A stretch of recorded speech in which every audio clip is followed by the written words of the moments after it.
Assam job চেনেলটোৰ সমূহ দৰ্শকক অন্য এটা নতুন ভিডিঅ'লৈ স্বাগতম জনাইছোঁ। ভিডিঅ'টোৰ আৰম্ভণিতে আপোনালোকক কৈ থওঁ যে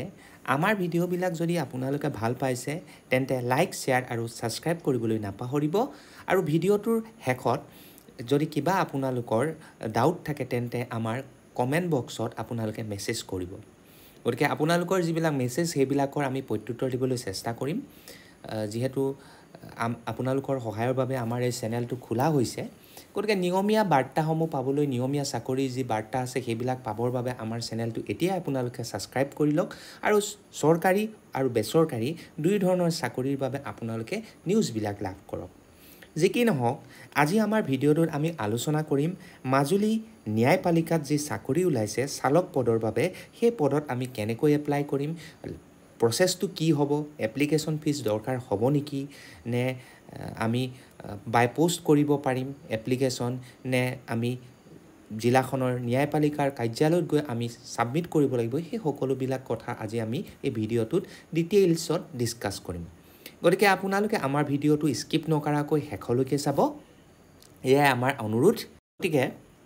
আজি যি চাকৰিটো আমি কথা আলোচনা কৰিছোঁ সেই চাকৰিটো অনুষ্ঠিত কৰিছে, অৰ্থাৎ সেই চাকৰিটোৰ পদ খালী হৈছে মাজুলী জুডিচিয়াৰী, অৰ্থাৎ মাজুলীৰ যি ন্যায়পালিকা আছে তাত খালী হৈছে, আৰু পোষ্ট আছে এটা, আৰু পোষ্টটোৰ নাম হৈছে চালকৰ পদ, অৰ্থাৎ ড্ৰাইভাৰৰ পদ। ইয়াত আপোনালোকৰ এডুকেশ্যন কোৱালিফিকেশ্যন বিচৰা হৈছে 10 পাছ, আৰু জব টাইপটো সম্পূৰ্ণৰূপে আসাম গভৰ্ণমেণ্টৰ জব, আৰু ইয়াক আপোনালোকে এপ্লাই কৰিব লাগিব অফলাইনৰ জৰিয়তে, অৰ্থাৎ কোনো ধৰণৰ অনলাইন কম্পিউটাৰৰ জৰিয়তে আপোনালোকে ইয়াক এপ্লাই কৰিব নোৱাৰিব। সম্পূৰ্ণৰূপে অফলাইন প্ৰচেছত আপোনালোকে ইয়াক এপ্লাই কৰিব লাগিব। গতিকে পোষ্টটোৰ নাম ইতিমধ্যে মই ক'লোৱেই, পোষ্টটো হৈছে ড্ৰাইভাৰ। টোটেল পোষ্ট খালী আছে এটা। এডুকেশ্যন কোৱালিফিকেশ্যন ৰখা হৈছে 10 পাছ, আৰু কাৰোবাৰ যদি গ্ৰেজুৱেশ্যন আছে বা তেনেকুৱা ধৰণৰ ডিগ্ৰী আছে তেওঁলোক আচলতে ইয়াৰ বাবে যোগ্য নহয়। কেলৈ যোগ্য নহয় মোৰ ফালৰ পৰা কোৱা নহয়, যোগ্য নহয় বুলি সেই জুডিচিয়াৰী ডিপাৰ্টমেণ্টে কৈছে, কাৰণ আজিকালি আমি কি কৰোঁ, এক্সেঞ্জ ডিপাৰ্টমেণ্টত আমাৰ কোৱালিফিকেশ্যনবিলাক আমি এড কৰিবলগীয়া হয়। গতিকে আপোনালোকে যদি কোনোবাই গ্ৰেজুৱেট আছে, তেওঁলোকে যদি দেখাব বিচাৰে যে মই কেৱল মাত্ৰ 10 পাছে, কিন্তু এক্সচেঞ্জ কাৰ্ড দিয়াৰ লগে লগে আপোনালোকৰ সেইটো ধৰা পৰিব। গতিকে যিসকল 10 পাছ সেইসকলে এই চাকৰিটো এপ্লাই কৰিব, যাতে ভৱিষ্যতলৈ আপোনালোকৰ একো প্ৰব্লেম নহয়। গতিকে আপোনালোকে ইয়াত দৰমহা পাব 14,000, অৰ্থাৎ আপোনালোকৰ পে'মেণ্টটো হৈছে 14,000-ৰ পৰা 70,000-ৰ ভিতৰত, আৰু গ্ৰেড পে'টো হৈছে 5,200, অৰ্থাৎ আপোনালোকে 26,000-ৰ পৰা 27,000 পৰ্যন্ত প্ৰথম চেলাৰীত আপোনালোকে লাভ কৰিব। বয়সৰ কথাটো যদি কওঁ তেন্তে আপোনালোকৰ বয়স 18 বছৰতকৈ কম হ'ব নালাগিব, আৰু 40 বছৰতকৈ বেছি হ'ব নালাগিব। এজ ৰিলেক্সনৰ কথাটো আপোনালোক নিশ্চয় সকলোৱে জানে যে ST SCৰ কাৰণে 5 বছৰ, অৰ্থাৎ 45 বছৰ বয়সলৈকে আপোনালোকে এপ্লাই কৰিব পাৰিব। OBCৰ কাৰণে 43 ইয়াৰ্ছলৈকে আপোনালোকে এপ্লাই কৰিব পাৰিব, আৰু PWD যি আছে তেওঁলোক আচলতে এই পদটোৰ কাৰণে যোগ্য নহয়, গতিকে তেওঁলোকৰ কথা এইটো ইয়াত আহি নপৰেই। গতিকে ST SC আৰু OBC যি কেণ্ডিডেট থাকিব তেওঁলোকে এজ ৰিলেক্সেশ্যন পাব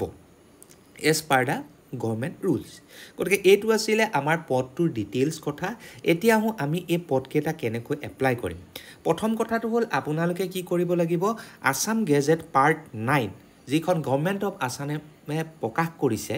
বা যাক কোৱা হয় ষ্টেণ্ডাৰ্ড ফৰ্ম ফৰ এপ্লিকেশ্যন, সেইখন আপোনালোকে ডাউনলোড কৰি ল'ব।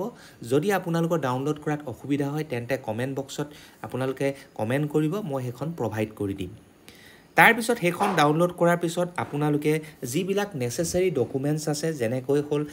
এজ প্ৰুফৰ কাৰণে এডমিট কাৰ্ড, মেট্ৰিকৰ এডমিট কাৰ্ড, তাৰপিছত এডুকেশ্যন কোৱালিফিকেশ্যন অৰ্থাৎ মেট্ৰিকৰ মাৰ্কশ্বিট আৰু চাৰ্টিফিকেট, কাষ্ট চাৰ্টিফিকেট, আপোনালোকৰ যদি এজ ৰিলেক্সেশ্যন বিচাৰিছে তেতিয়া কাষ্ট চাৰ্টিফিকেট দিব, এক্সচেঞ্জ কাৰ্ডখন দিব,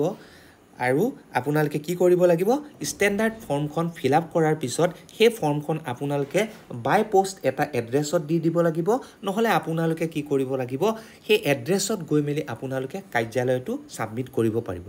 সেই এড্ৰেছটো হৈছে the chief judicial magistrate Majuli, post office Garmur Satra, pin 785104, district Majuli, Assam. গতিকে এইটো এড্ৰেছত আপোনালোকে বাই পোষ্ট অৰ্থাৎ পোষ্ট কৰিও পঠিয়াব পাৰিব। যদি কাৰোবাৰ ওচৰ হয় তেন্তে তেওঁলোকে সেই কাৰ্যালয়ত গৈও দিবগৈ পাৰিব। গতিকে এই পোষ্টটোৰ ইতিমধ্যে এপ্লাই আৰম্ভ হৈ গৈছে আপোনালোকৰ ইয়াৰ শেষ সময়সীমা হৈছে 19 তাৰিখ অৰ্থাৎ 19 আগষ্ট 2024 19 আগষ্ট 2024 ভিতৰত আপোনালোকৰ এপ্লিকেশ্যন নিৰ্দিষ্ট ঠাইত পাবগৈ লাগিব তাৰ পিছত কিন্তু আপোনালোকে যিমান সাবমিট কৰিলো তাক একচেপ্ট কৰা নহব বুলি এডভাৰটাইজমেন্টত কৈ দিছে ষ্টেণ্ডাৰ্ড ফৰ্মৰ লগতে আপোনালোকে ওপৰত দুখন পাছপোৰ্ট সাইজ ফটো লগাবলৈ কিন্তু নাপাহৰিব লগতে যিমানবিলাক আপোনালোকে নিজৰ ডকুমেন্টছ দিব সকলো ডকুমেন্টছত নিজৰ সেলফ এটেস্টেড কৰিহে দিব তাৰ পিছত আপোনালোকে কি কৰিব আপোনালোকৰ যি এপ্লিকেশ্যন ডকুমেন্টছ হেবিলাকক এটা এনভেলপৰ ভিতৰত ভৰাব আৰু এনভেলপৰ ওপৰত লিখি দিব যে application for the post of driver তাৰ পিছত নিৰ্দিষ্ট এড্ৰেছটো লিখি দিব তাৰ পিছত আপোনালোকে কি কৰিব পোষ্ট কৰি দিব ইয়াত এটা কথা কিন্তু লিখি থৈছে ষ্টেণ্ডাৰ্ড ফৰ্মত কিন্তু আপোনালোকে যেতিয়া ফিল আপ কৰিব আসাম গেজেট পাৰ্ট 9ত তেতিয়া ৰেড পেনে লিখিবলৈ ইয়াত উল্লেখ কৰি দিছে এডভাৰটাইজমেন্টটোত যে application for the post of driver অৰ্থাৎ পোষ্টটোৰ নাম লিখোতে ৰেড পেনে আপোনালোকক লিখিবলৈ কৈছে আৰু কোনোবাই যদি ইতিমধ্যে গভৰ্ণমেণ্ট সাৰ্ভিস কৰি আছে তেওঁলোকে কিন্তু প্ৰপাৰ চেনেলৰ জৰিয়তেহে এই চাকৰিটো এপ্লাই কৰিব যদি কোনোবাই অন্য এটুকুৰা ঠাইত তেনেকুৱা ড্ৰাইভাৰৰ পোষ্টটোৰ কাৰণে ইতিমধ্যে কৰি আছে তেওঁলোকে কিন্তু তেওঁলোকৰ নিৰ্দিষ্ট ডিপাৰ্টমেন্টৰ পৰা নো অবজেকশন সাৰ্টিফিকেট প্ৰভাইড কৰিহে এই চাকৰিটো ল'ব পাৰিব গতিকে তেওঁলোকক কৈ থৈছো কথাটো যিসকলে ইতিমধ্যে চাকৰি কৰি আছে তেওঁলোকে এনঅ'চি খন দিব নহলে আপোনালোকৰ জয়নিংৰ সময়ত যথেষ্টখিনি সমস্যাৰ সন্মুখীন হ'ব গতিকে আপোনালোকৰ সিলেকশন প্ৰসেসটো হ'ব প্ৰথমতে আপোনালোকে এটা ড্ৰাইভিং টেষ্ট দিব লাগিব ড্ৰাইভিং টেষ্টটোত আপোনালোকে পাস কৰাৰ পিছত আপোনালোকৰ পৰা এটা ইন্টাৰভিউ লবোৱা হ'ব যিটো পাৰ্সোনাল ইন্টাৰভিউ বা ভাইভা ভইচো হ'ব পাৰে গতিকে যেতিয়া আপোনালোকৰ এই ইন্টাৰভিউটো হৈ যাব তাৰ পিছত আপোনালোকক স্কিল টেষ্ট আৰু ভাইভা ভইচৰ বিষয়ে এসএমএস আৰু হোৱাটছআপৰ জৰিয়তে জনাই দিয়া হ'ব অৰ্থাৎ স্কিল টেষ্ট বুলি ক'লে আপোনালোকৰ ড্ৰাইভিং টেষ্টটোৱে হয় যেতিয়া আপোনালোকে সাবমিট কৰিব এপ্লিকেশ্যন ফৰ্মখন নিৰ্দিষ্ট ঠাইত পাবগৈ তেতিয়া আপোনালোকক যিটো ভ্যালিড আপোনালোকৰ মোবাইল নাম্বাৰ দিব হেতুতে আপোনালোকে মেসেজ বা হোৱাটছআপ পাই যাব যে আপোনালোকক মতা হৈছে বুলি গতিকে স্কিল টেষ্ট অৰ্থাৎ ড্ৰাইভিং টেষ্টটো লোৱা হ'ব তাৰ পিছত যদি আপোনালোকে পাস কৰে তাৰ পিছত ইন্টাৰভিউ বা ভাইভা ভইচটো তেওঁলোকে এৰেঞ্জ কৰিব তাৰ পিছত যদি আপোনালোকে পাস কৰে তেন্তে আপোনালোকে কি হ'ব আপোনালোকে এই চাকৰিটো লাভ কৰিব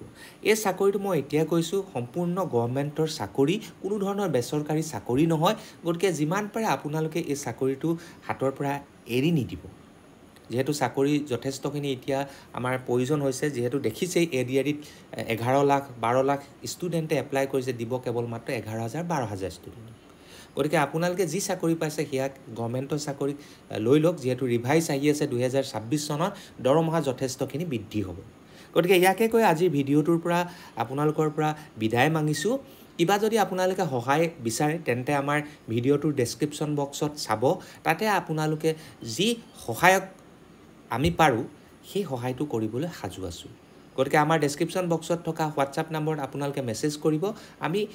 যি লাগে আপোনালোকক তাত সহায় কৰিম ষ্টেণ্ডাৰ্ড ফৰ্ম লাগে কিবা মেইল এড্ৰেছ লাগে সকলো আমি তাত প্ৰভাইড কৰিম গতিকে আমাৰ ভিডিওবোৰ আপোনালোকে চাই থাকিব আমাৰ চেনেলটোক সাপোৰ্ট কৰিব যাতে আমি এনেকুৱা নিয়মীয়া বাৰ্তাসমূহ সদায় দি থাকিব পাৰো গতিকে আজিলৈ সামৰণি মাৰিছো জয় আই অসম